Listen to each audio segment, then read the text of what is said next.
বাংলাদেশে উত্তরাঞ্চলে গাইবান্ধায় যে রাম মূর্তি স্থাপনের উদ্যোগ এবং মাঝপথে যে কর্মকাণ্ড থামিয়ে দেওয়া হয়েছিল উগ্রপন্থীদের অহেতুক দাবির প্রেক্ষিতে, সেই রাম মূর্তির নির্মাণ কাজের মূল যে উদ্যোক্তা, সেই উদ্যোক্তাকে গতরাতে অ্যারেস্ট করা হয়েছে। সেটা নিয়ে ভারতীয় গণমাধ্যম বলছে যে রাম মূর্তি স্থাপন যেন বাংলাদেশে হতে না পারে সেই ব্যবস্থা করছে বাংলাদেশ সরকার, এবং সংখ্যালঘু নির্যাতন করা হচ্ছে, হিন্দু ধর্মের উপরে নির্যাতন করা হচ্ছে, উগ্রপন্থীদের সাপোর্ট করছে বাংলাদেশ সরকার, এই বক্তব্য দিচ্ছে। অন্যদিকে বাংলাদেশের আইন শৃঙ্খলা রক্ষাকারী বাহিনী বলছে যে তাকে নির্দিষ্ট অভিযোগে, আর্থিক দুর্নীতি সংক্রান্ত অভিযোগে গ্রেপ্তার করা হয়েছে। কোনটাকে আমরা আমলে নেব, এই দুটো আলোচনা পাশাপাশি যখন চলছে, তখন বাংলাদেশের একটা গণমাধ্যম দেখছি যে তাদের নিউজে সাম্প্রদায়িক গোষ্ঠীর যে উস্কানি, সেই উস্কানিটাকে এক ধরনের পৃষ্ঠপোষকতা দেওয়ার চেষ্টা করছে। চলুন, এই রাম মন্দির নির্মাণের উদ্যোক্তা হরিদাস চন্দ্র, যার বিরুদ্ধে দৈনিক কালবেলা আবার একটা রিপোর্ট করেছে যে তিনি ধর্মান্তরিত হয়েছেন, তার মূলত অভিযোগটা কি গ্রেপ্তারের পেছনে, সেটা সত্যই অভিযোগ নাকি ভারতীয় গণমাধ্যম কিংবা ভারতীয় কর্তৃপক্ষের যে উদ্বেগ এবং বক্তব্য সেটা সত্য, একটু বিচার বিশ্লেষণ করে বোঝার চেষ্টা করি। দর্শক, বলছিলাম বাংলাদেশে রাম মূর্তি স্থাপন 81 ফুটের দীর্ঘ, যে যত বড় রাম মূর্তি ভারতেও নেই অত বড় রাম মূর্তি বাংলাদেশে নির্মাণ করা, গাইবান্ধায় নির্মাণের উদ্যোগ নেওয়া এবং নির্মিত হওয়া অবস্থায় সেটা বন্ধ করতে বাধ্য হওয়া, এই ঘটনাগুলো আমরা জানি। তখনই প্রশ্ন উঠেছিল বাংলাদেশে ধর্মীয় স্বাধীনতায় হস্তক্ষেপ করা হচ্ছে কি না। হিন্দুরা তারা রাম মূর্তি নির্মাণ করবে না কৃষ্ণমূর্তি নির্মাণ করবে, সেটা তো তাদের ব্যাপার, তাদের ব্যাপারে কি আমরা হস্তক্ষেপ করতে পারি, এই প্রশ্ন উঠেছিল। কিন্তু উগ্র সাম্প্রদায়িক গোষ্ঠী তো আর সেগুলো মানবে না। তারা মনে করে যে প্রকাশ্যে রাম মূর্তি যদি নির্মিত হয়, সেটা গাইবান্ধাই হলেও ঢাকায় থেকেও তাদের হয়তো মানে কি বলবো, যে ধর্মীয় কাজ করতে মানে হবে, বাধা আসবে, সেটার দিকে যদি মনোযোগ চলে যায় তাহলে তাদের হয়তো নামাজ নষ্ট হয়ে যেতে পারে। যেমনটা আমরা দেখেছিলাম সুপ্রিম কোর্টে যে স্ট্যাচু স্থাপন করা, নারীর স্ট্যাচু স্থাপন করা, সেটাকে কেন্দ্র করে উগ্র গোষ্ঠী, এবং সেটা আওয়ামী লীগের আমলে, মজার ব্যাপার হচ্ছে আওয়ামী লীগের আমলে উগ্র গোষ্ঠী বলল যে ঈদের নামাজে আমাদের ধর্মীয় অনুভূতিতে আঘাত লাগবে, ঈদের নামাজে বিঘ্ন ঘটবে, ঈদগাহ থেকে ওটা দেখা যায়, এই কারণে ওটা ওখান থেকে সরাতে হবে। সেই মানে অহেতুক আজগবি অজুহাত, সেটা আওয়ামী লীগ সরকারকে মেনে নিতেও দেখা গেছে। অবশ্য মেনে নেওয়ারই কথা, কারণ আওয়ামী লীগ প্রধান নিজেকে তো কওমি জননী হিসেবেই ঘোষণা করেছিলেন। সে যাই হোক, ভারতীয় গণমাধ্যমের একটা শিরোনাম আগে দেখাই, তারা কি বলছে সেটা আলোচনা করি, তারপরে বাংলাদেশের দুটো গণমাধ্যমের কথা আলোচনা করব। ভারতীয় গণমাধ্যম এই সময় তারা তাদের শিরোনামে বলছে, দেখুন, বাংলাদেশে গ্রেপ্তার 81 ফুটের রাম মূর্তি প্রতিষ্ঠা করতে চাওয়া হরিদাস চন্দ্র। বাংলাদেশ পুলিশের হাতে আর্থিক দুর্নীতির অভিযোগে গ্রেপ্তার হয়েছেন তিনি, এমন তারা বলছে। গাইবান্ধায় 81 ফুট উঁচু রামমূর্তি নির্মাণ করতে চেয়ে খবরের শিরোনামে এসেছিলেন শ্রী শ্রী রাধা গোবিন্দ কালী মন্দিরের প্রতিষ্ঠাতা হরিদাস চন্দ্র তরণী দাস। মানি লন্ডারিং এর অভিযোগে ঢাকার পলাশবাড়ি এলাকা থেকে তাকে গ্রেপ্তার করেছে পুলিশ। হাওয়ালার মাধ্যমে দেশি বিদেশি মুদ্রা পাচার এবং 9 কোটি 35 লাখ টাকার বেশি মানি লন্ডারিং এর অভিযোগের মামলা দায়ের হয়েছে তার বিরুদ্ধে। গত রাত 12টা নাগাদ তাকে গ্রেপ্তার করা হয়। খবরে বলা হচ্ছে, উত্তরা পশ্চিম থানায় বাংলাদেশের সিআইডির দায়ের করা মামলার পরে গাইবান্ধা থেকে তাকে গ্রেপ্তার করা হয়। পরে তাকে ঢাকায় এনে মিন্টো রোডের ঢাকা মহানগর গোয়েন্দা পুলিশ ডিবি কার্যালয়ে রাখা হয়। 12 জুলাই সিআইডির আবেদনের পর রাজধানীর উত্তরা পশ্চিম থানায় বাংলাদেশে মানি লন্ডারিং প্রতিরোধ আইন 2012 এর 4-2 ধারায় হরিদাস চন্দ্র তরণী দাস সহ অজ্ঞাত পরিচয় জনৈক আরও 2-3 জনের বিরুদ্ধে মামলা করা হয়।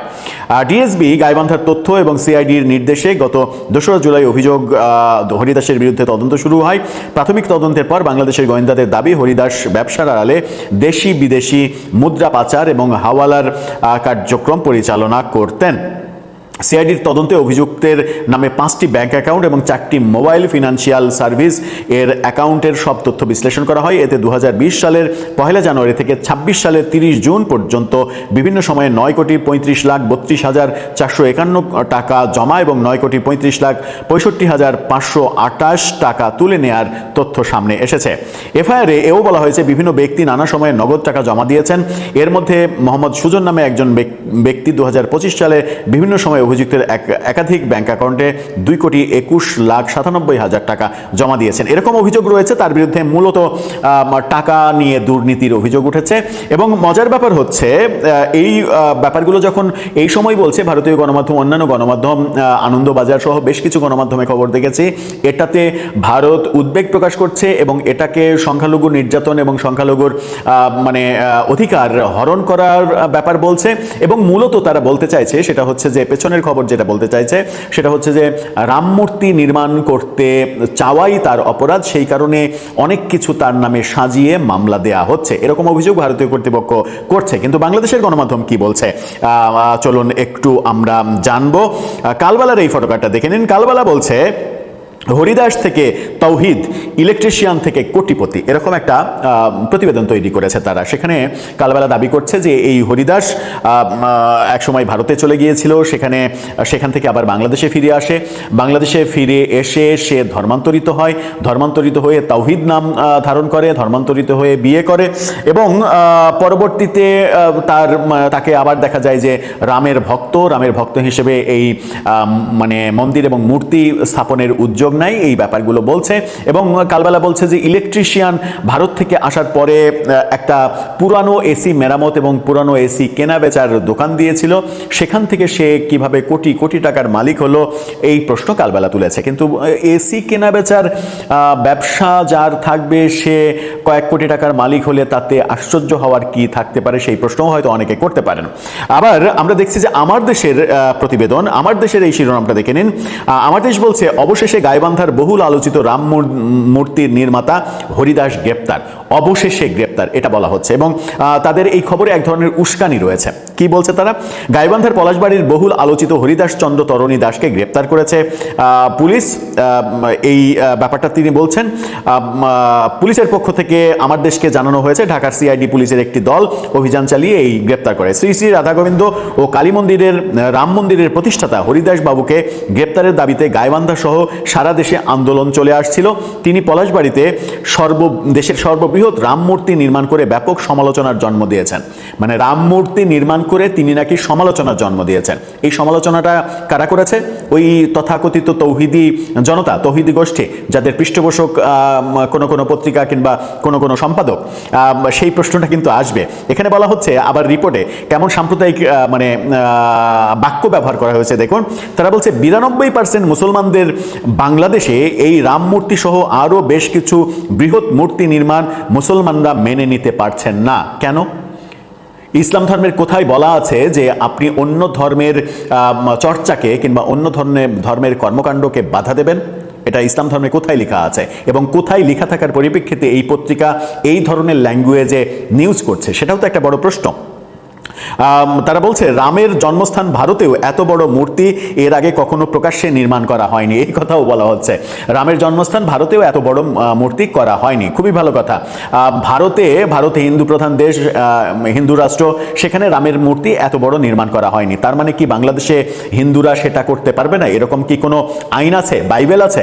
যদি তাই হয়, মানে এই প্রশ্নটাও তো আসতে পারে যে সৌদি আরবে সব থেকে ভালো মসজিদ যেটা, তার চাইতে ভালো এবং অত্যাধুনিক একটা মসজিদ যদি আমি আমার বাংলাদেশে তৈরি করার চেষ্টা করি, কিংবা কোনো একটা ব্যবসায়ী প্রতিষ্ঠান যদি বলেন যে ওর চাইতেও ভালো একটা মসজিদ আমি রাজধানী ঢাকা শহরে তৈরি করতে চাই, সেটা কি সেই ব্যক্তির অপরাধ হবে?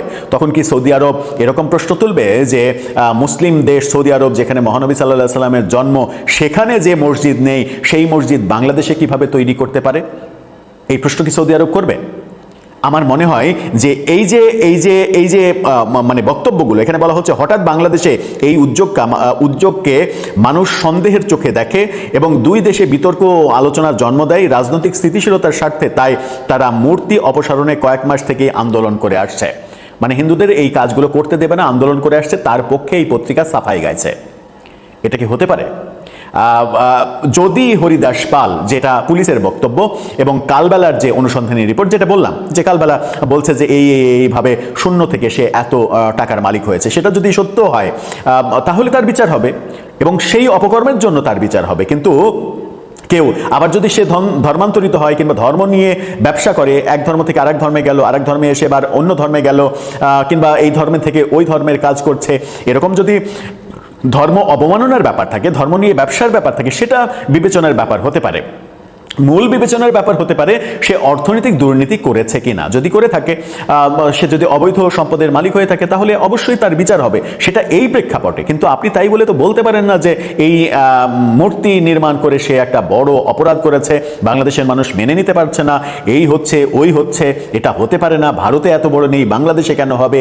এই ন্যারেটিভ তৈরি হয়েছে কিংবা এই ন্যারেটিভকে প্রতিষ্ঠিত করা হয়েছে মূলত প্রফেসর ইউনূসের আমলে, যেখানে আমরা দেখেছি যে যেটা দায়ী, মানে এক ধরনের দায় এসে এখন পড়তে শুরু করেছে বিএনপি সরকারের আমলে। তারা ইউনূস সরকারের আমলে আমরা দেখেছি যে সারা দেশে যত জেলখানা ছিল, তাদের এই মতাদর্শের মানুষগুলোকে, যারা বিভিন্ন অপকর্মের সঙ্গে, উস্কানিমূলক মানে কর্মকাণ্ডের, মানে উগ্রবাদী কর্মকাণ্ডের সঙ্গে জড়িত, তাদের সবাইকে জেল থেকে ছেড়ে দেওয়া হয়েছে। এবং জেল থেকে ছেড়ে দেওয়ার পরিণতি আমরা দেখছি যে সারা দেশে এখন মার্শাল আর্টের শিক্ষার মাঝে আড়ালে জঙ্গি কর্মকাণ্ড চলছে, পাকিস্তানি টিটিপির সদস্য সংগ্রহ চলছে।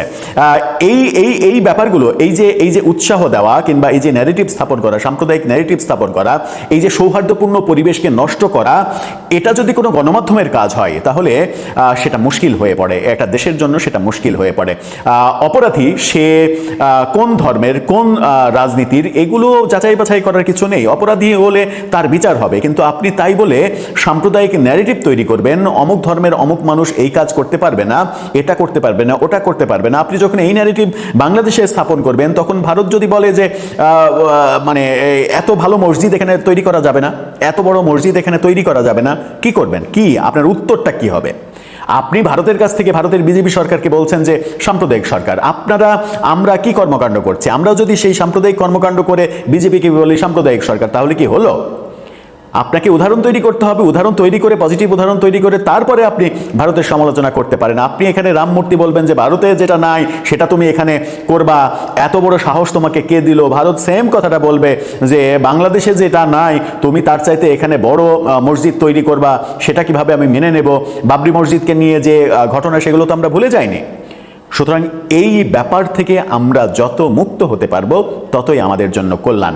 আবার এই ঘটনাকে কেন্দ্র করে ভারত যদি অন্য ন্যারেটিভ তৈরি করতে চায় কিংবা করে ফেলে, তখন আমাদের যুক্তি কি হবে? যদি আমরা এই মানে গণমাধ্যমে এরকম উস্কানি দিই,